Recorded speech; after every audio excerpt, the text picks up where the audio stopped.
I'm Jessica. And I am Liam.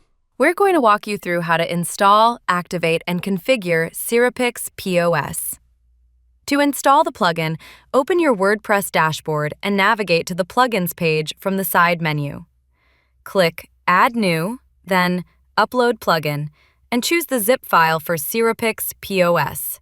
You can also download the plugin directly from the official WooCommerce Marketplace or the WordPress plugin repository.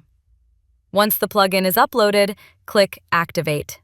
When activated, Sirapix automatically creates or updates the /Sirapix-POS page and inserts the POS shortcode for you. It will then take you straight to the onboarding screen, where you can complete the setup with a single click.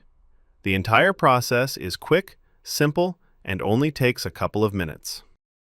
All configuration settings can be found under WooCommerce, Sirapix POS. From here, you can choose which user roles are allowed to access the POS, set how many products should appear per row, and customize the interface colors to match your store's branding.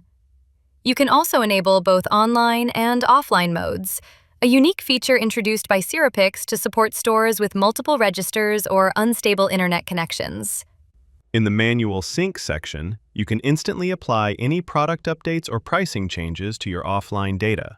This ensures your offline POS always stays up to date with your store's latest changes, all with a single click.